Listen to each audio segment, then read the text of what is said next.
नमस्कार दोस्तों, उड़ान आईएएस एडमिनिस्ट्रेटिव एकेडमी के ऑनलाइन प्लेटफॉर्म में आपका स्वागत है। मेरा नाम रवि गोयल है। आज के इस वीडियो में हम सीजीपीएससी प्रारंभिक परीक्षा 2017 के डीआई डेटा इंटरप्रिटेशन के प्रश्नों पर चर्चा करेंगे। जैसा कि आपको पता होगा, सीजीपीएससी प्रारंभिक परीक्षा 2017 का जो सीसेट का पेपर था वो थोड़ा कठिन था। इस पेपर में डीआई के 20 प्रश्न पूछे गए थे, तो इस वीडियो में हम उन 20 प्रश्नों पर चर्चा करेंगे। चलिए देखते हैं। पहला प्रश्न आपके सामने लिखा हुआ है, भौतिक शास्त्र एवं रसायन शास्त्र में 100 छात्रों के अंक तालिका में दिए गए हैं। इनका अध्ययन कर प्रश्नों के उत्तर दें। देखिए कितने छात्र हैं, 100 छात्र हैं। इनके भौतिक शास्त्र एवं रसायन शास्त्र के अंक दर्शाए गए हैं तालिका में। तालिका पर ध्यान देते हैं तो देखिए क्या लिखा हुआ है, अंक 50 में से। इसका मतलब पूर्णांक कितने का था, 50 का था, और छात्र कितने हैं, 100। यहां पे देखेंगे तो लिखा है 0 और उससे अधिक। 0 और उससे अधिक अंक लाने वाले भौतिक शास्त्र में 100 हैं, रसायन शास्त्र में 100 हैं, औसत भी कितना, 100। कहने का मतलब है 0 से लेकर कहां तक, 50 तक। भाई 0 और उससे अधिक मतलब 0 शामिल है, और कहां तक, मैक्सिमम 50 तक जाएंगे। तो सिंपल सी बात है, पूर्णांक 50 का है तो 0 से 50 अंक लाने वाले कितने लोग होंगे, 100 के 100 होंगे।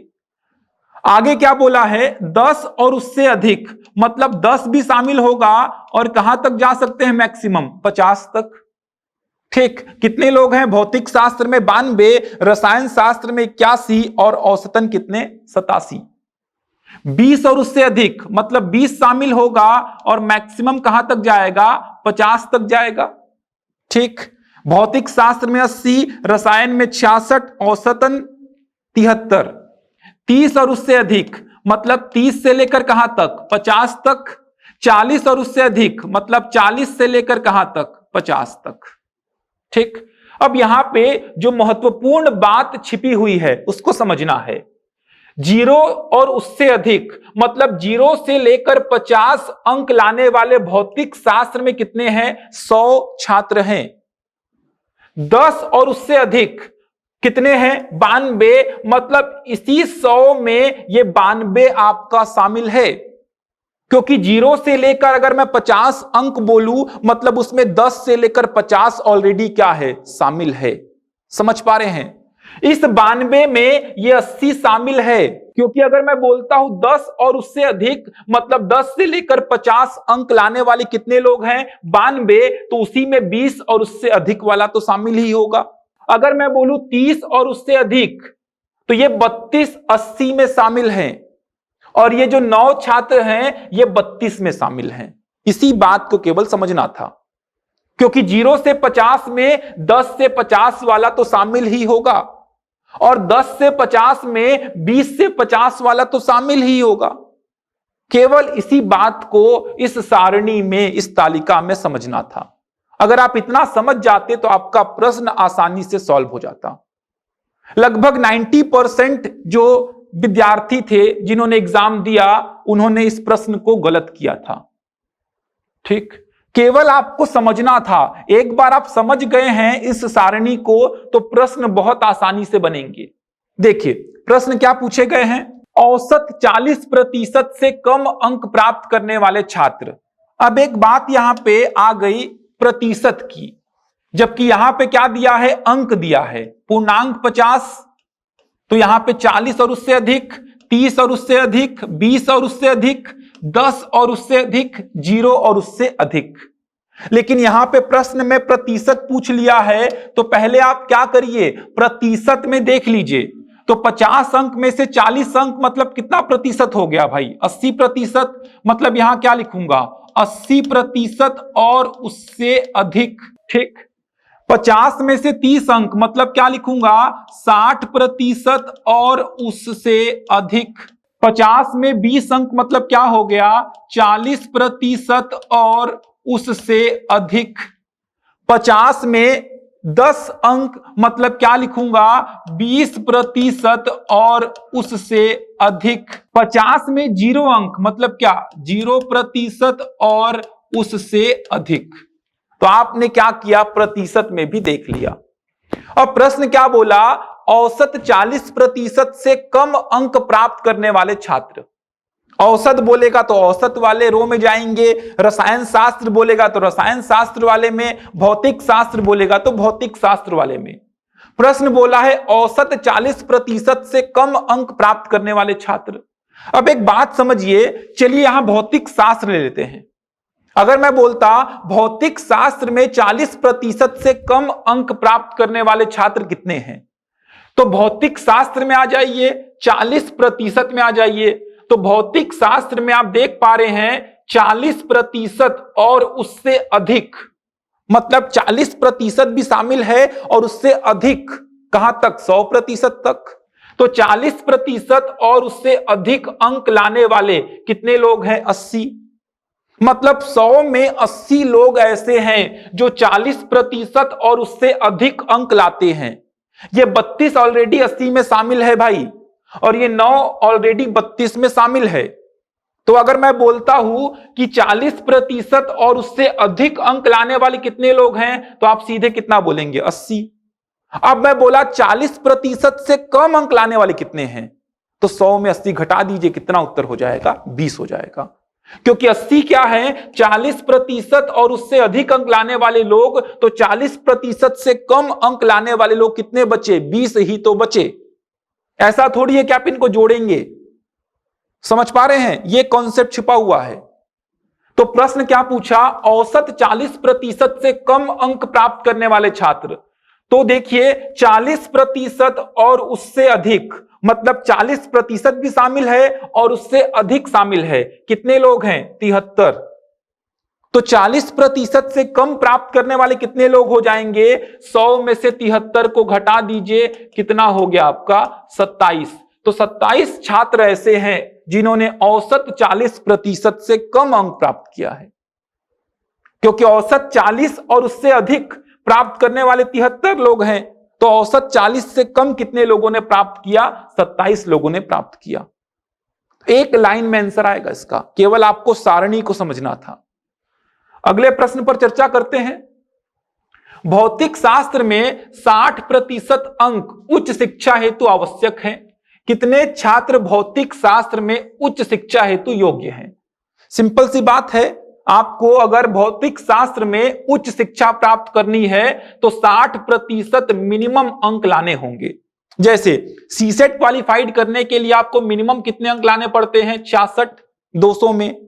इसका मतलब 66 वाला भी सीसेट क्वालिफाइड है, 67 वाला भी क्वालिफाइड है, और 200 वाला भी क्या है, क्वालिफाइड है। तो यहां पे बोला है 60% अंक उच्च शिक्षा हेतु आवश्यक हैं। इसका मतलब 60% और उससे अधिक अंक लाने वाले सभी लोग भौतिक शास्त्र में उच्च शिक्षा ग्रहण कर सकते हैं। तो भौतिक शास्त्र में देख लीजिए 60% और उससे अधिक अंक लाने वाले कितने लोग हैं, तो 30 अंक को ही क्या बोल रहा हूं मैं, 60% और उससे अधिक बोल रहा हूं। तो भौतिक शास्त्र में 60% और उससे अधिक अंक लाने वाले कितने लोग हैं, 32 लोग हैं। तो उत्तर क्या हो जाएगा इसका, 32 हो जाएगा। ठीक, 32 और 9 को जोड़ के 41 को टिक नहीं करेंगे आप, क्योंकि इसी 32 में ये 9 क्या है, शामिल है। अगर मैं बोलता हूं 60% और उससे अधिक, मतलब 60% से लेकर 100% जा रहा है, तो उसमें आपका 80% और उससे अधिक वाले तो शामिल हो ही गए हैं। तो उत्तर क्या हो जाएगा आपका, 32। क्योंकि 60% अंक लाने वाला भी उच्च शिक्षा ग्रहण कर सकता है और 60% से अधिक अंक लाने वाला भी उच्च शिक्षा ग्रहण कर सकता है। तो 60% और उससे अधिक अंक लाने वाले कितने लोग हैं, 32 लोग हैं। तो उत्तर क्या हो जाएगा इसका, ऑप्शन बी हो जाएगा। ठीक, बढ़ते हैं अगले प्रश्न की ओर। छात्रों की संख्या में कितना अंतर है जो 30 तक अंकों से रसायन शास्त्र में उत्तीर्ण होते हैं और जो 30 औसत पर उत्तीर्ण होते हैं? समझेंगे प्रश्न को। 30 तक अंकों से रसायन शास्त्र में उत्तीर्ण होते हैं और जो 30 औसत पर उत्तीर्ण होते हैं। इंग्लिश में पढ़ेंगे प्रश्न को तो आपको और आसानी से समझ में आता है। यह प्रश्न बोल क्या रहा है, अगर 30 जो है ये कट ऑफ नंबर है किसका, रसायन शास्त्र का, और औसत में 30 नंबर क्या है आपका कट ऑफ है, 30 कट ऑफ है रसायन में, तो उत्तीर्ण कितने लोग हो रहे हैं? तो सिंपल सी बात है, अगर 30 नंबर को मैं कट ऑफ बोलता हूं, इसका मतलब 30 नंबर लाने वाला भी रसायन में उत्तीर्ण है और 30 से अधिक नंबर लाने वाला भी रसायन में उत्तीर्ण है। तो आप देख लीजिए कि रसायन में 30 और उससे अधिक नंबर लाने वाले कितने लोग हैं, तो आपको दिखेगा 21 लोग हैं जो रसायन में उत्तीर्ण हो गए हैं। क्योंकि 30 नंबर को अगर मैं कट ऑफ बोलता हूं, इसका मतलब 21 लोग जो हैं वो रसायन शास्त्र में उत्तीर्ण हो चुके हैं। 21 में ही ऑलरेडी 4 शामिल हैं। 30 और उससे अधिक नंबर लाने वाले कितने लोग हैं? 21। और औसत में कितने हैं? 27। दोनों का अंतर कितना हो जाएगा? तो 27 माइनस 21, दोनों का अंतर कितना हो गया? 6। ऑप्शन डी हो जाएगा इसका उत्तर। बहुत आसानी से बनेगा। कट ऑफ का मतलब आपको क्लियर होना चाहिए, न्यूनतम अंक का मतलब आपको क्लियर होना चाहिए। ठीक, बढ़ते हैं अगले प्रश्न की ओर। छात्रों की संख्या कितने प्रतिशत है? वे कम से कम 60% अंक रसायन में प्राप्त करते हैं अपेक्षा उनसे जो औसत 40% प्राप्त करते हैं। तो देखिए बोल क्या रहा है, वे कम से कम 60% अंक रसायन शास्त्र में प्राप्त करते हैं। 60% मतलब कौन सा हो जाएगा? ये 60% और उससे अधिक वाला, और ये 40% और उससे अधिक वाला। तो कम से कम 60% का मतलब क्या हुआ कि भाई 60 भी चलेगा और उससे अधिक वाले भी चलेंगे। मैं बोला कम से कम 66 नंबर लाना है, इसका मतलब 66 भी चलेगा और उससे अधिक भी चलेगा।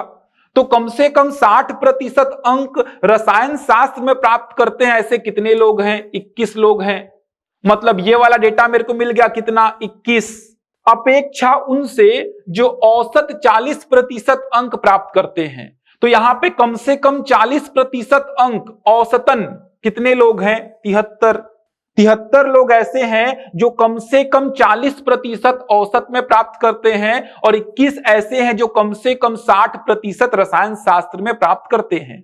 तो प्रश्न क्या पूछा है कि 21 जो है ये 73 का कितना प्रतिशत है? प्रश्न ये पूछना चाह रहा है 21 73 का कितना प्रतिशत है? तो आसानी से बता पाओगे, 21/73 इंटू कितना? 100। समझ पा रहे हैं? तो ये आपका कैलकुलेशन करने के बाद कितना आएगा? 29% के आसपास आ जाएगा। तो आपको डेटा निकालना था कम से कम 60%, मतलब 60% भी चलेगा और उससे ऊपर भी चलेगा। कम से कम 40% मतलब 40% भी चलेगा और उससे ऊपर भी चलेगा। तो कम से कम 40% औसत में प्राप्त करने वाले 73 लोग और कम से कम 60% रसायन में प्राप्त करने वाले 21 लोग। 4 को जोड़ना नहीं है, आप समझ चुके होंगे। तो 21 जो है ये 73 का कितना प्रतिशत है? तो 21/73 इंटू 100 कर देंगे आप। ठीक, अगला प्रश्न देखिए जो पूछा था, इसको डिलीट कर दिया था। ये प्रश्न क्या था? रसायन शास्त्र में सिंपोजियम हेतु 23 छात्र योग्य हैं, तब रसायन शास्त्र में निम्नतम अंक सिंपोजियम में योग्यता हेतु निम्न परास में होंगे। ठीक, इस प्रश्न में थोड़ा गड़बड़ी था, तो इस प्रश्न को क्या कर दिया था? पीएससी डिलीट कर दिया था। तो इस प्रश्न पर चर्चा करने का कोई औचित्य नहीं बनता क्योंकि यह प्रश्न ही डिलीट कर दिया गया था। ठीक, यह प्रश्न आप देखेंगे तो आपको आरएस अग्रवाल इंग्लिश मीडियम में मिल जाएगा। आरएस अग्रवाल जो इंग्लिश मीडियम की बुक है उसमें सेम डेटा के साथ यह पूरा प्रश्न आपको मिलेगा। ठीक, वहीं से प्रश्न उठाया गया है ये। चलिए अगला प्रश्न देखते हैं, पाई चार्ट का है। पाई चार्ट का अध्ययन कर प्रश्नों के उत्तर दें। पाई चार्ट बहुत आसान होता है। देखिए पाई चार्ट में क्या कर रहा है, एक वृत्त में सेक्टर काट के डेटा को शो कर रहा है। ए बता रहा है छपाई का खर्च, मतलब किसी बुक के प्रकाशन में, ठीक, किसी बुक का प्रकाशन किया है, उस बुक के प्रकाशन में 35% खर्च आया है छपाई में, 10% खर्च आया है कागज के मूल्य में, अन्य खर्च कितना है? 4% का, रॉयल्टी कितना है? 15%, विज्ञापन का खर्च कितना है? 18%, और जिल्दसाज का खर्च कितना है? 18%। ठीक, बुक का प्रकाशन किया है। ये बुक के प्रकाशन में विभिन्न मदों पर क्या क्या खर्च आया है उसको पाई चार्ट के माध्यम से दर्शाया गया है। ठीक, प्रश्नों पर आते हैं। यदि आय का खर्च ठीक 6,000 रुपए है, यहां पे थोड़ा सा करेक्शन कर लेंगे, ये जो है विविध खर्च है। विविध खर्च, विविध खर्च कितना दिया है? तो विविध खर्च दिया है आपको 6,000 रुपए। आप देख पा रहे हैं, ठीक, विविध खर्च या अन्य खर्च एक ही बात होती है। मिसलेनियस अन्य खर्च या विविध खर्च कितना है आपका? 4%। कौन सा सेक्टर है आपका? ये सेक्टर सी शो कर रहा है किसको? विविध खर्च को या अन्य खर्च को। तो प्रश्न में क्या बोला है? यदि विविध खर्च 6,000 रुपए है तब विज्ञापन का खर्च कितना होगा? अब प्रश्न को देखेंगे तो विविध खर्च 6,000 रुपए है, मतलब ये जो सेक्टर है इसकी वैल्यू प्रतिशत में कितना है? 4%, और रुपए में कितना है? 6,000। सीधे कंपेयर करना है आपको, 4% की वैल्यू कितना है? 6,000 है। सीधे कंपेयर करेंगे, पाई चार्ट के प्रश्नों को बहुत आसानी से बनते हैं। इस सेक्टर की वैल्यू अगर मैं बोलूं तो प्रतिशत में 4% है और रुपए में कितना है? 6,000 रुपए है। इसका मतलब 4% की वैल्यू 6,000 रुपए है। तो विज्ञापन का खर्च क्या होगा? तो विज्ञापन का खर्च सेक्टर ई शो कर रहा है, तो सेक्टर ई को देख लीजिए आप। सेक्टर ई कितना है? 18% है। इसका मतलब 4% की वैल्यू 6,000 है, तो 18% की वैल्यू पूछा है क्या होगी? सीधे कंपेयर करेंगे, 4% की वैल्यू 6,000, तो यहां से आप 1% की वैल्यू लिख सकते हो। कितनी हो जाएगी? 6,000/4। ये तो कर ही सकते हैं। अगर 4 किलो का मूल्य 12 रुपए है तो 1 केले का मूल्य 12/4 रुपए। वही कर रहा हूं। 4% की वैल्यू 6,000, तो 1% की वैल्यू मिल गई, तो यहां से 18% की वैल्यू क्या हो जाएगी? 6,000/4 इंटू कितना? 18। कट कर दीजिए, 1500 इंटू 18 गुणा करिए, 18 पंचे 90, 18 एकम 18 और 9 कितना? 27। तो कितना हो गया? 27,000। ऑप्शन बी हो गया। तो बहुत आसान होता है पाई चार्ट, केवल कंपेयर करना है कि भाई 4% की वैल्यू 6,000, तो 18% की वैल्यू कितनी? ठीक, समानुपात में होगा तो ये समानुपात वाला कॉन्सेप्ट भी आप अप्लाई कर सकते हैं कि 4% की वैल्यू 6,000 तो और 18% की वैल्यू कितनी? तो आप ऐसा भी लिख सकते हो भाई, 4/18 इक्वल टू 6,000 बटे कितना? x। समानुपात में होंगे। ठीक, यहां से x की वैल्यू निकालोगे वही मिलेगा, 6,000 गुणा 18 डिवाइड बाई 4। ये देखिए, केवल और केवल कंपेयर करना होता है पाई चार्ट में। 4% की वैल्यू आपको दे दिया है तो 18% की वैल्यू कितना होगा? 1% निकाल लिए, फिर 18% निकाल लिए, ऐसा भी कर सकते हैं। अगला प्रश्न देखिए क्या पूछा है। यदि छपाई का खर्च 17,500 है तब रॉयल्टी का खर्च। अब देखिए, छपाई का खर्च कौन सा है आप देख लीजिए, तो आपको दिखेगा छपाई का खर्च ए है और रॉयल्टी का खर्च क्या है? डी। चलिए प्रश्न में आते हैं। छपाई का खर्च 17,500, मतलब 35%, क्योंकि ए वाला जो सेक्टर है ये प्रतिशत में कितना है? 35% है, और रुपए में कितना है? 17,500। रॉयल्टी पूछा है, मतलब 15% की वैल्यू आपसे पूछ लिया है कितनी होगी। तो 35% बराबर 17,500, तो 1% बराबर 17,500/35। 35 से डिवाइड करिए, 500 आ जाएगा, 35 बचे 175 होता है। तो 15% की वैल्यू कितनी हो गई? 500 इंटू 15, 15 बचे 75, कितना हो गया? 7500। ठीक, ऑप्शन बी हो जाएगा। ऑप्शन ए कितना है देखिए 13, ऑप्शन बी 7500, ऑप्शन सी है 40,833, ऑप्शन डी है 15,000, ऑप्शन बी है 750। तो ऑप्शन क्या हो जाएगा? ऑप्शन बी हो जाएगा। ध्यान रखेंगे, थोड़ा करेक्शन कर लेंगे, ऑप्शन हो जाएगा बी। क्लियर है?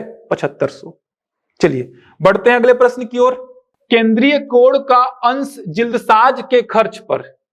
केंद्रीय कोण का जो अंश है जिल्दसाज के खर्च पर। अब देखिए, जिल्दसाज आप देख पा रहे हैं, जिल्दसाज कौन सा है? तो आपका सेक्टर एफ जो है वो जिल्दसाज को शो कर रहा है।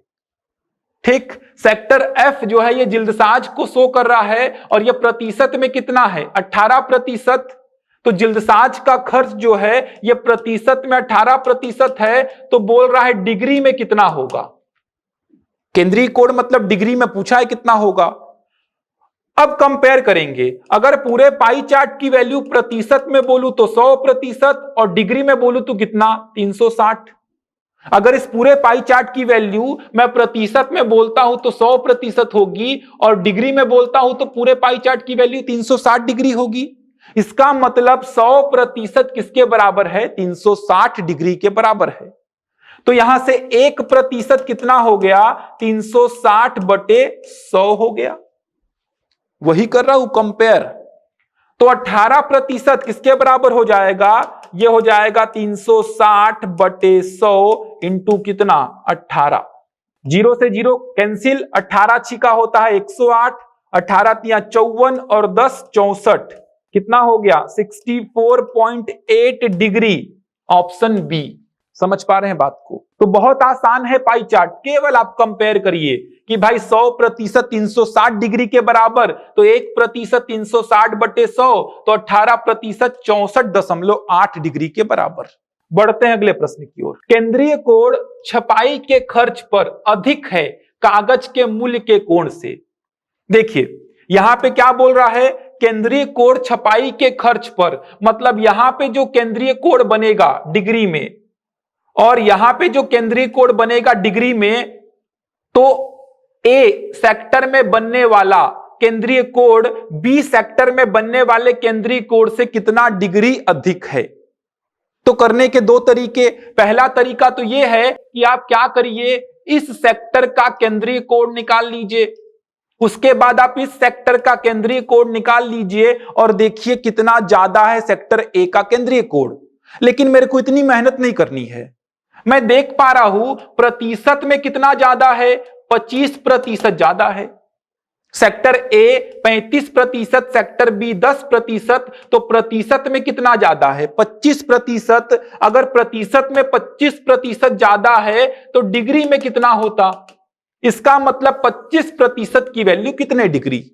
फिर से कंपेयर करिए, 100% बराबर पता है 360 डिग्री होता है, 1% बराबर 360/100, तो 25% बराबर कितना 360/100 इंटू 25, 25 चौको 100 और 90 चौको 360, कितना हो जाएगा 90 डिग्री।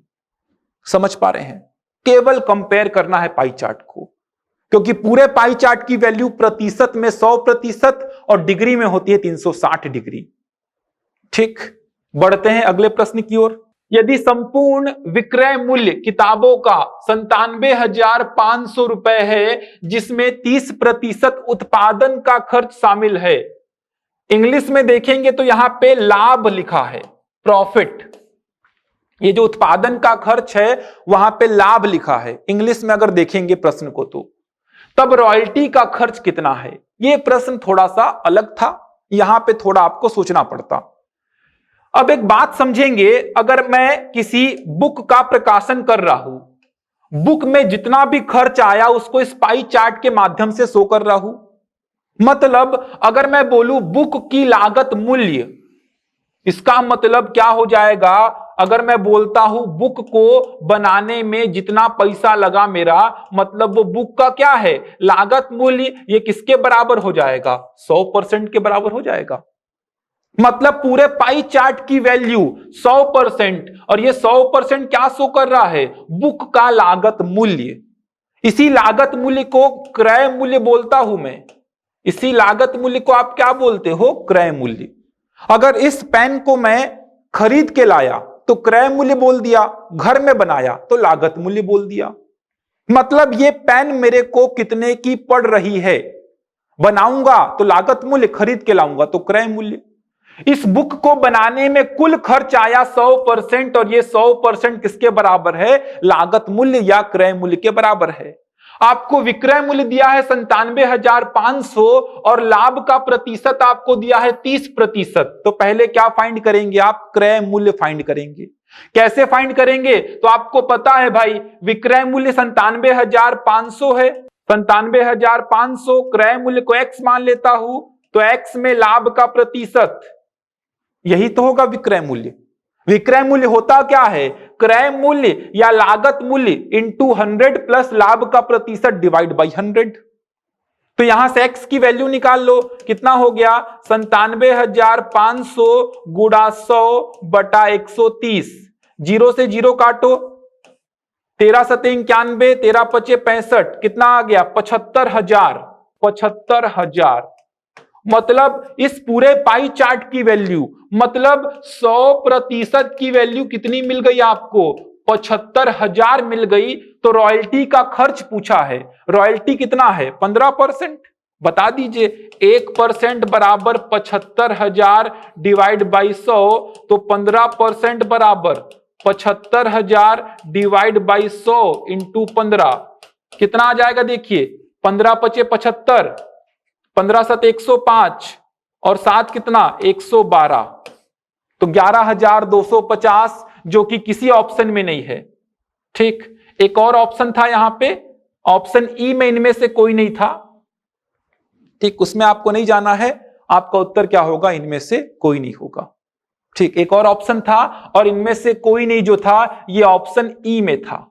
एक ऑप्शन छूट गया है वो, क्योंकि आपका 2017 पीएससी प्रारंभिक परीक्षा का पेपर है ये, आपको 5 ऑप्शन मिलते हैं। ठीक, तो 5 ऑप्शन थे, इनमें से कोई नहीं होगा आपका उत्तर। कितना उत्तर आ रहा है आपका? 11,250 रॉयल्टी पर खर्च, जो कि किसी भी ऑप्शन में आपको नहीं मिलता। तो यह प्रश्न केवल इसमें अच्छा था, थोड़ा टफ था, बाकी कंपेयर करने पे आपको मिल जाते। ध्यान रखेंगे विक्रय मूल्य, बहुत लोग ये किए कि 100% की वैल्यू 97,500 के इक्वल कर दिए। नहीं, ये 97,500 क्या दिया है? विक्रय मूल्य दिया है, और इस 100% को बोलूंगा तो वो क्या है आपका? लागत मूल्य है या क्रय मूल्य है। ठीक, तो ये पाई चार्ट में 5 प्रश्न आपसे पूछे गए थे। चलिए अगला क्वेश्चन देखते हैं। देखिए बार ग्राफ का एक प्रश्न आपसे पूछा था।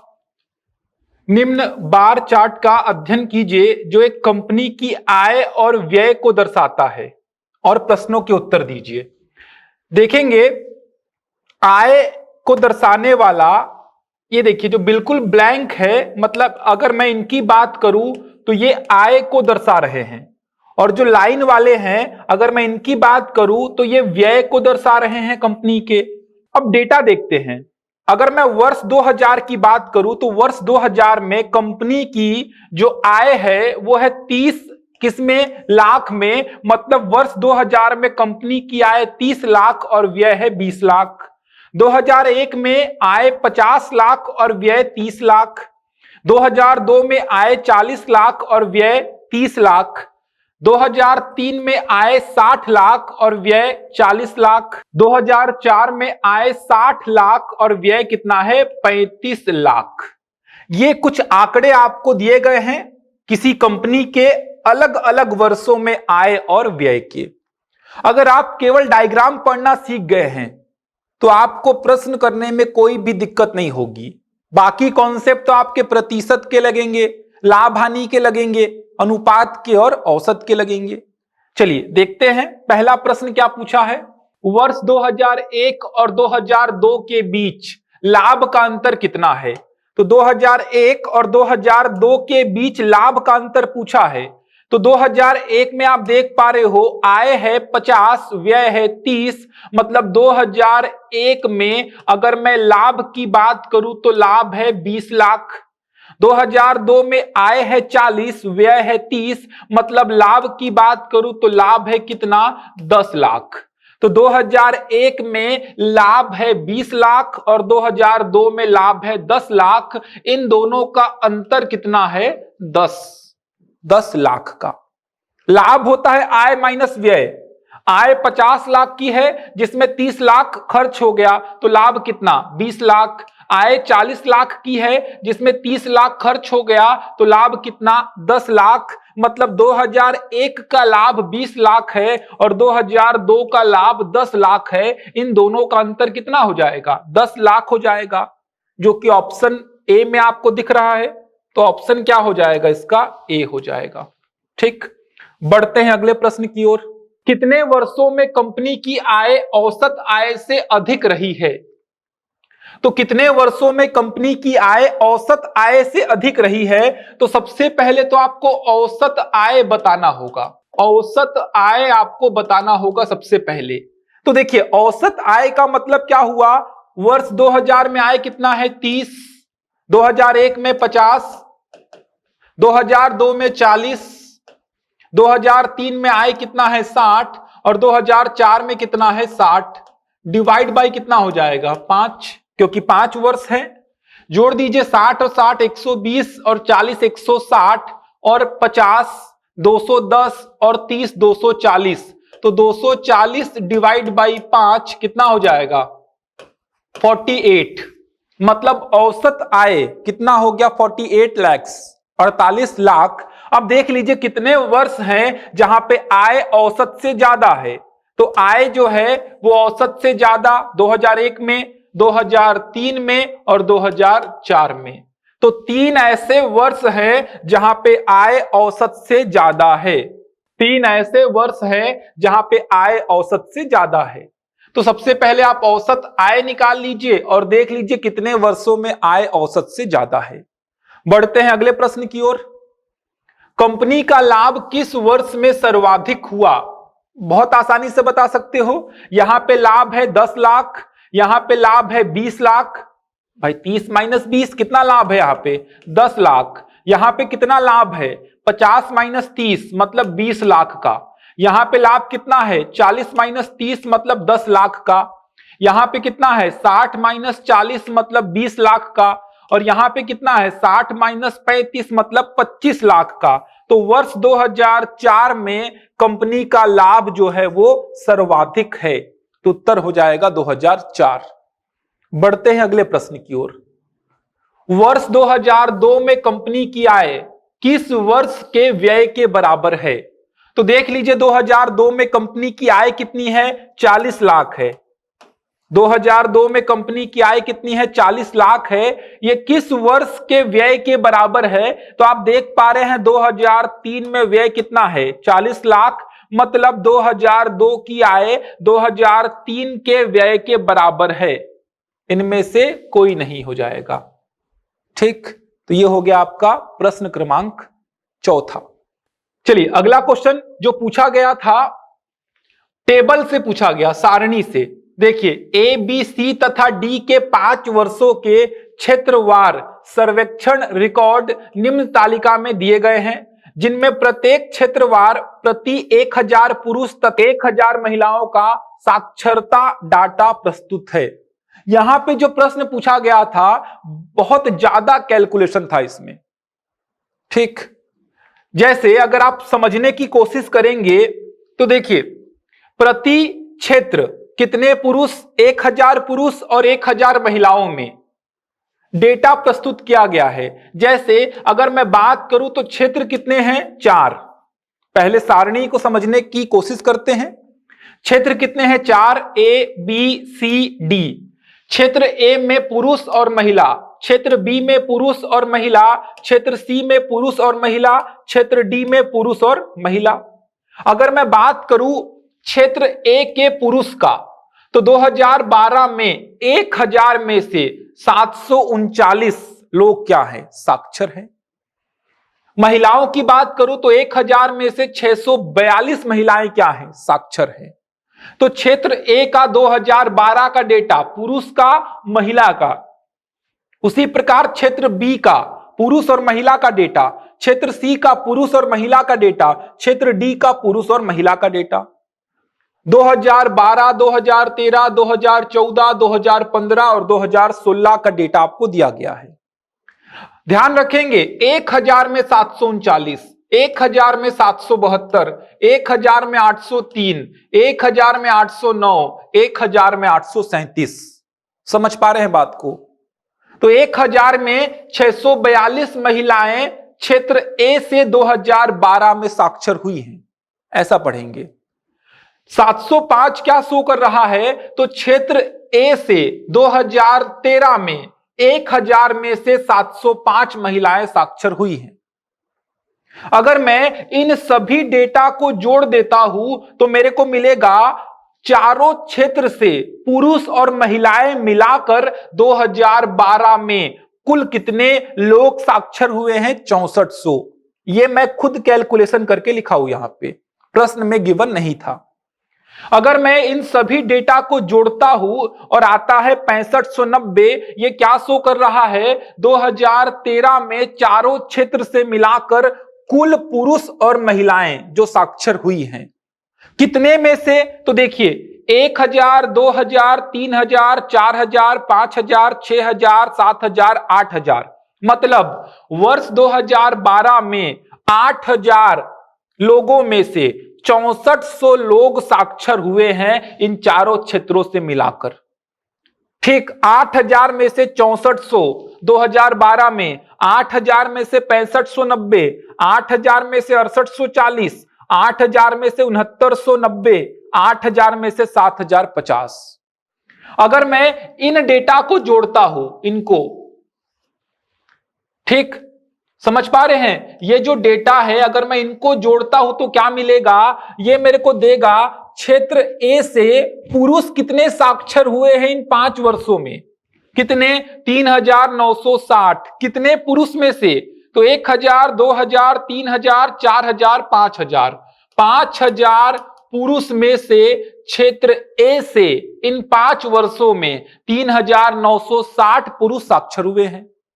महिलाओं की बात करूं तो इन पांचों डेटा को जोड़ेंगे तो आया 3700, मतलब क्षेत्र ए से 3700 महिलाएं साक्षर हुई है इन 5 वर्षों में मिलाकर। 5000 महिलाओं में से कितनी, 3700। तो अगर मैं कॉलम को जोड़ता हूं तो वर्ष में टोटल मिल जाएगा, अगर मैं रो को जोड़ता हूं तो हर क्षेत्र में पुरुष का टोटल और स्त्री का टोटल मिलेगा मेरे को। ये आपको जोड़ना ही पड़ेगा क्योंकि प्रश्न इसी पे आधारित पूछे गए थे। देखते हैं प्रश्न क्या पूछा गया है। क्षेत्र ए की महिलाओं की औसत साक्षरता प्रतिशत। देखिए बात करते हैं क्षेत्र ए की महिलाएं, तो देखिए क्षेत्र ए की महिलाएं अगर देखेंगे तो 2012 में 642 साक्षर हुई, 2013 में 705, 2014 में 778, 2015 में 782 और 2016 में 793। तो कुल कितनी महिलाएं साक्षर हुई क्षेत्र ए की, तो आप देख पा रहे हैं 3700 महिलाएं साक्षर हुई हैं। तो यहां पे मैं क्या लिख देता हूं, यहां पे मैं लिखता हूं 3700 महिलाएं क्या हुई हैं, साक्षर क्षेत्र ए से। कितनी महिलाओं में से, 5000 महिलाओं में से। तो प्रतिशत कैसे निकालूंगा भाई, 3700 महिलाएं साक्षर हुई हैं 5000 में से, इंटू कितना, 100%। ये क्या देगा, क्षेत्र ए की महिलाओं का साक्षरता प्रतिशत। 5000 महिलाएं हैं क्षेत्र ए में, देख पा रहे हैं इन 5 वर्षों में कितनी महिलाएं हैं, 5000, इसमें से 3700 महिलाएं साक्षर हुई हैं, तो साक्षरता प्रतिशत 3700 बटे 5000 इंटू 100। सिंप्लीफाई करिए, 2 0 5 से काटिए, 5 सते 35, ठीक, 5 चौको 20, कितना आ गया, 74%। ऑप्शन नंबर सी हो गया। क्लियर है ये। बढ़ते हैं अगले प्रश्न की ओर। 4 क्षेत्रों में इन 5 वर्षों की अवधि में कितने प्रतिशत पुरुष एवं महिलाएं साक्षर थे, कितना कैलकुलेशन आ गया, क्या बोला, 4 क्षेत्रों में इन 5 वर्षों की अवधि में कितने प्रतिशत पुरुष एवं महिलाएं साक्षर थे। तो मेरे को क्या करना है कि चारों क्षेत्रों में यहां पे पहले पुरुष का टोटल, क्षेत्र ए से महिलाओं का टोटल, फिर क्षेत्र बी से पुरुष का टोटल, महिलाओं का टोटल, क्षेत्र सी से पुरुष का टोटल, महिलाओं का टोटल, क्षेत्र डी से पुरुष का टोटल और महिलाओं का टोटल। तो ये मिलेगा मेरे को चारों क्षेत्रों से इन 5 वर्षों की अवधि में कुल कितने पुरुष और महिला साक्षर हुए। तो यहां पे कैलकुलेशन लिखा गया है, देखिए क्षेत्र ए से पुरुष कितने, 3960, क्षेत्र ए से महिलाएं 3700, क्षेत्र बी से पुरुष महिला, क्षेत्र सी से पुरुष महिला, क्षेत्र डी से पुरुष महिला, इन सब को अगर आप जोड़ते हैं तो आपको मिलेगा 33,870। कितने पुरुष और महिला टोटल हैं, तो देखिए 1000, 2000, 3000, 4000, 5000, मतलब 5000 में से 3960, तो 5000, 10,000, 15, 20, 25, 30, 35, 40, मतलब क्या मिल रहा है? 33,870। 33,870 डिवाइड बाई कितना? 40,000 इंटू कितना? 100%। कट करिए, 2 जीरो से 2 जीरो, जीरो से जीरो, 4 से कट करिए, 4 अठे 32, 1 और 8 बचा, 4 चौको 16, मतलब 84 पॉइंट समथिंग आएगा। ऑप्शन बी में है। तो कैलकुलेशन ही करना था यहां पे, और यहां पे कुछ नहीं था, केवल कैलकुलेशन था। बढ़ते हैं अगले प्रश्न की ओर। औसतन कितने प्रतिशत पुरुष साक्षर हैं? तो यहां पे केवल पुरुष की बात किया है कि औसतन कितने प्रतिशत पुरुष साक्षर हैं। तो केवल पुरुष की बात क्या है? मतलब केवल पुरुष वाले को मेरे को जोड़ना है। देखिए, क्षेत्र ए से पुरुष, क्षेत्र बी से पुरुष, क्षेत्र सी से पुरुष और क्षेत्र डी से पुरुष, मतलब केवल मेरे को पुरुषों को जोड़ना है। तो पुरुषों को जोड़ेंगे तो 3960, 4360, 4450, 4660, इन चारों को जोड़ेंगे।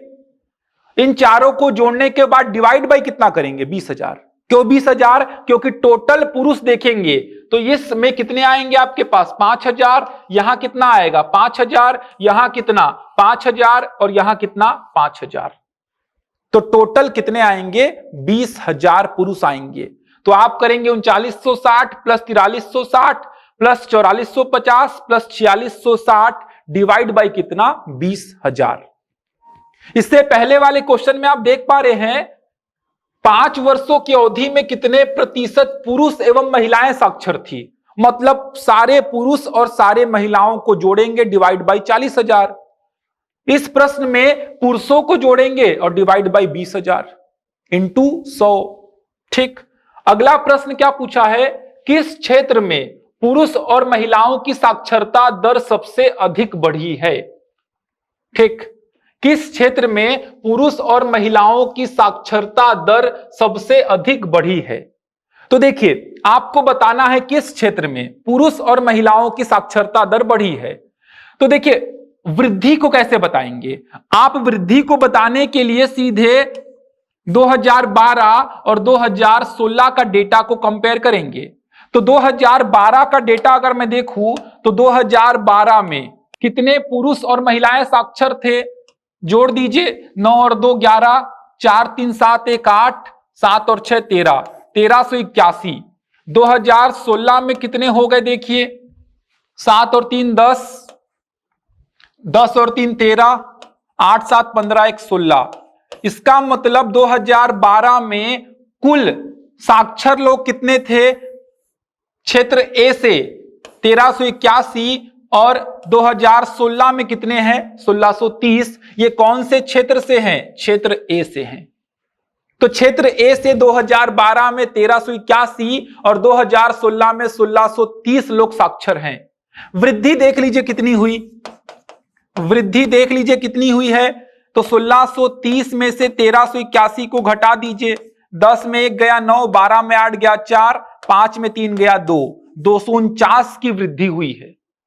उसी प्रकार क्षेत्र बी से देखिए, क्षेत्र बी से इन दोनों को जोड़ दीजिए और इन दोनों को जोड़ दीजिए और देखिए कितनी वृद्धि हो रही है। क्षेत्र सी से इन दोनों को जोड़िए, इन दोनों को जोड़िए, क्षेत्र डी से इन दोनों को जोड़िए और इन दोनों को जोड़िए, देखेंगे कहां पे वृद्धि सर्वाधिक है। जैसे 9 और 7 कितना? 16, 8 और 7 15, 1556 लोग साक्षर हुए क्षेत्र बी से 2012 में।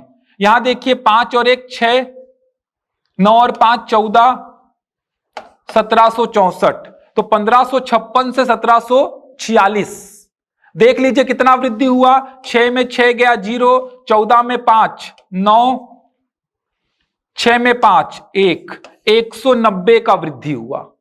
जबकि क्षेत्र ए में अगर वृद्धि देखेंगे तो कितना हुआ? 249। सी और डी में देखेंगे तो आपको दिखेगा सबसे अधिक वृद्धि जो है वो आपको क्षेत्र ए में ही दिख रहा है। तो वृद्धि अगर पूछेगा तो पहले वर्ष और अंतिम वर्ष को केवल देखिए। समझ आ रहा है? आप 5 अंक से स्टार्ट किए थे, मान लीजिए अगले साल आप 7 अंक लाए, फिर 9 लाए, फिर आप वापिस से 3 में आ गए, फिर आप 10 लाए, अंतिम वर्ष में आप लाए 20 अंक। तो आप स्टार्ट कहां से किए? 5 से, और खत्म कहां पे किए? 20 पे। कितना वृद्धि हुआ? 15 का। तो उसी प्रकार स्टार्ट 2012 और एंड 2016। तो वृद्धि देखना है तो पुरुष और महिलाओं का टोटल, पुरुष और महिलाओं का टोटल क्षेत्र ए से 2012 में और 2016 में वृद्धि देख लिए। उसी प्रकार 2012 और 16 का डेटा क्षेत्र बी से, क्षेत्र सी से और क्षेत्र डी से सबसे ज्यादा वृद्धि कहां पे हो रहा है बता दीजिए। क्लियर है यहां तक? ठीक। इसमें एक और प्रश्न पूछा था 2012 में औसतन कितने प्रतिशत लोग साक्षर थे? 2012 में औसतन कितने प्रतिशत लोग साक्षर थे? तो आप देख रहे हैं 2012 में कितने लोग साक्षर हैं? 6400। ठीक। 2012 में कितने लोग साक्षर हैं? 6400। कितने में से? तो 1000, 2000, 3000, 4000, 5000, 6000, 7000, 8000। तो डिवाइड कितना कर दूं मैं? 8000 का कर देता हूं डिवाइड। 8000 इंटू कितना? 100%। तो 2012 में औसतन साक्षरता का प्रतिशत आपको मिल गया। तो वर्ष में पूछा तो कॉलम वाले को जोड़ना था, और अगर क्षेत्रवार पूछा या पुरुष और महिला का पूछा तो आपको रो वाइज जोड़ना था। समझ पा रहे हैं? एक इस पूरे कॉलम की वैल्यू कितनी है टोटल? 8000। एक इस पूरे रो की वैल्यू टोटल कितनी है? 5000। 5000 में से 3960, 8000 में से 6400, 5000 में से 3700, 8000 में से 6590। इस प्रकार आपको समझना था।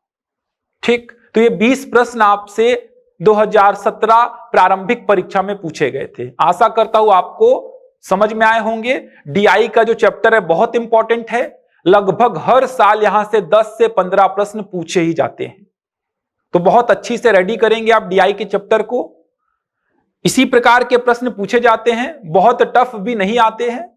अगर देखा जाए तो सारणी का जो पहला प्रश्न था, ठीक, जो 100 विद्यार्थी 50 अंक वाला, वो भी थोड़ा सा टफ था, और ये भी कैलकुलेशन के हिसाब से थोड़ा सा टफ था। डीआई के 20 प्रश्न पूछे गए थे, तो 10 प्रश्न औसतन हर साल पूछे ही जाते हैं। तो बहुत अच्छी से तैयार करेंगे डीआई के चैप्टर को। ठीक। मिलते हैं अगले वीडियो में, तब तक के लिए धन्यवाद।